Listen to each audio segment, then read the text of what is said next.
I didn't want to be one of those idiots who can't follow rules. I'm a NoSleep addict. Especially these days, with nothing else to fill my time, I spend endless hours scouring new, and then the archives, for stories that I haven't yet read. My favorite are rule stories. You probably know the kind. I'm a night shift guard at an abandoned mall, and someone left me a strange list of rules. The op never takes the rules seriously at first. Inevitably, something creepy happens, and they panic and break one. I always thought that it would be so simple for me to follow the rules by just keeping a clear head. My chance to prove myself came unexpectedly. "Hey, you still looking for a job?" Tony, my roommate, asked me over dinner one night. "Uncle Mike is looking for an overnight warehouse manager." I hurried to chew and swallow a huge mouthful of spaghetti. "I don't have any management experience," I said. Tony waved his fork dismissively. "The title's just for show. All you'd be doing is keeping an eye on the warehouse, make sure no one breaks in and stuff." "What's the pay?" $25 an hour. I choked on a piece of onion. As I took a gulp of water, massaging my throat, it occurred to me that Tony was doing me a favor. We'd gotten close over 2 years of living together, and he knew that I needed money in a bad way. "Where do I sign up?" I joked. The next day, an Uber dropped me off at 9 p.m. sharp at the warehouse address.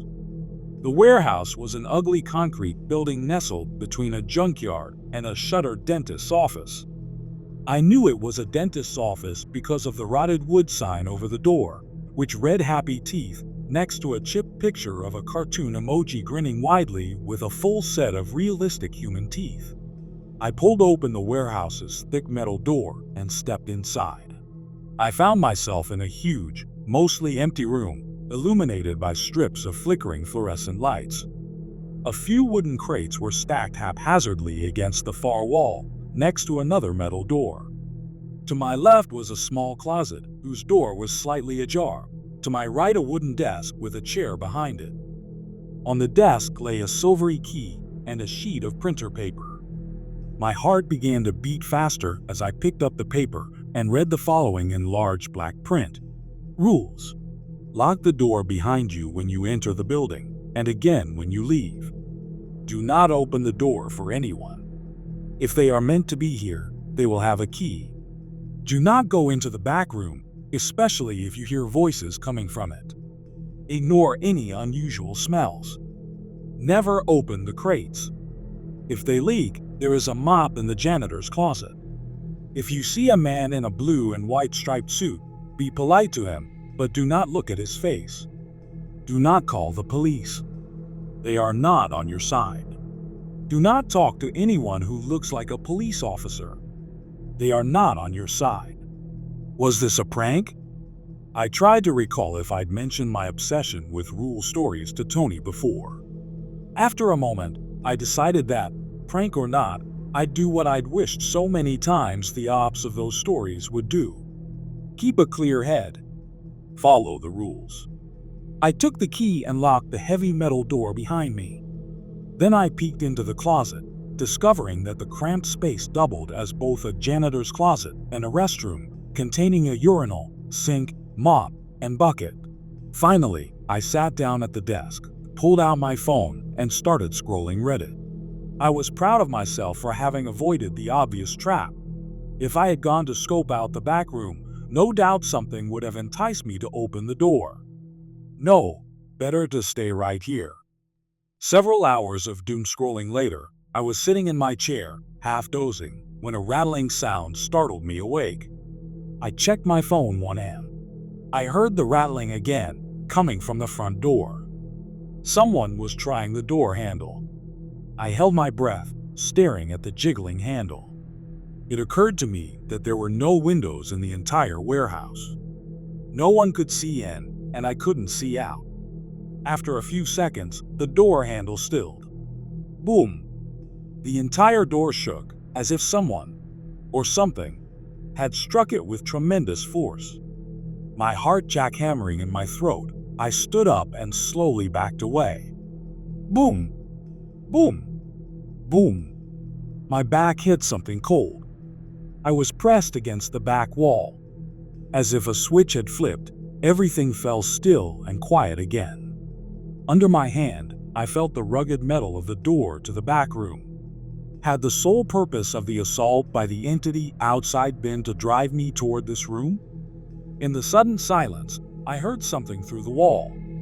It was faint but high-pitched, nibbling just at the edges of my hearing, swelling in volume before dying away again, over and over in an irregular pattern. It sounded like a crying baby. I fled back to my desk, my mind whirring. Could there really be a child trapped back there? Should I call the cops? At that last thought, I snapped back to my senses. My eyes went to the printout on my desk. Do not call the police. I shook my head, smiling at the implausibility of the scenario. A baby in the back room of an industrial warehouse. I needed to keep my wits about me. Nothing else strange happened for the rest of the night. I used part of my first paycheck to buy a pair of noise-canceling headphones and showed up for my second shift with them already over my ears, the noise cancellation on max. I froze as I stepped through the warehouse door.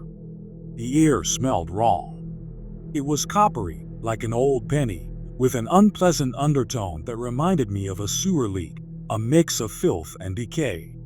Coughing, I turned and locked the door. As I turned back around, something caught my eye. The crates at the back of the warehouse were sitting in what looked like a pool of tar. Swallowing down a vague feeling of unease, I went to fetch the mop. The tar-colored substance, when I mopped it up, was gloopy like day-old gravy. The coppery smell floated around me, so strong that it almost felt like a physical thing, a mist that saturated my nostrils, my clothes, my lungs with every shallow breath I drew. Something touched the back of my head, and my headphones slid off.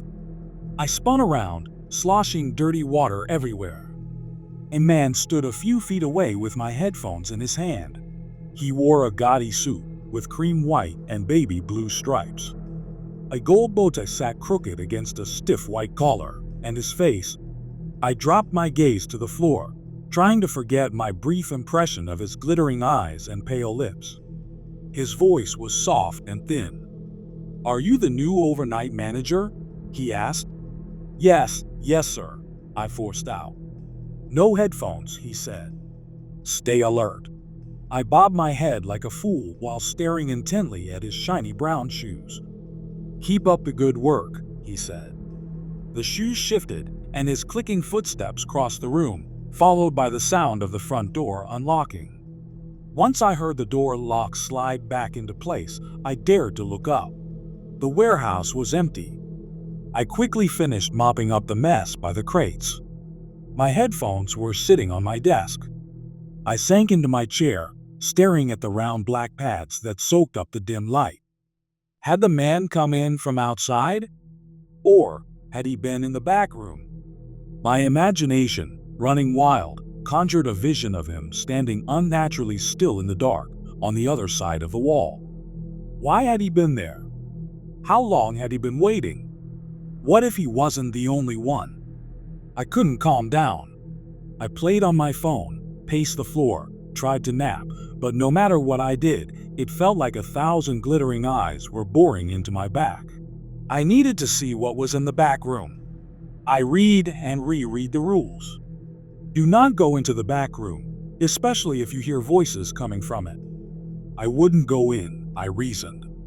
I'd listen for voices, then open the door and take a peek. Just a peek, to make sure I was alone. I apprehensively approached the back door, noting how solid it looked, how thick the hinges were. I pressed my ear to the cool metal and closed my eyes. I was greeted by silence, broken only by my shaky breathing. Before I could lose my nerve, I yanked the door open. On the other side was a completely bare concrete room lit by a naked light bulb dangling from the ceiling. I stared and stared, embarrassment and relief alternately washing over me in waves. Boom. I whipped around. Boom. The front door shook with the force of an unseen impact. Police. A voice shouted from outside. Boom! My eyes dipped to the sheet of rules. They are not on your side. Police, open up. Boom! The inked words swam in my vision. Do not talk to anyone who looks like a police officer. They are not on your side. My vision exploded with golden stars. The next thing I remember is waking up in a hospital bed and being informed by a stern-faced policewoman that I was under arrest. I was too out of it at the time to follow much of what she said, but I pieced the facts together over the course of my ensuing trial. I had been unwittingly recruited by a criminal organization. The police had been after the big boss, the man in the blue and white suit, when they blew the door to the warehouse with me inside. One of the jury members threw up at the photos of what was found in those crates. No one believed my protestations of innocence. I couldn't explain why I had ignored the crying, mopped up the blood. Why I couldn't describe the appearance of the man in the suit despite having been close enough to touch him. I got 40 years without parole. My life is over, but let me leave you with this warning, in case I might save yours. If you find a strange set of rules, don't follow them. I hope you guys liked this video. If you did, make sure like, comment, share, and subscribe the channel Mark Stories.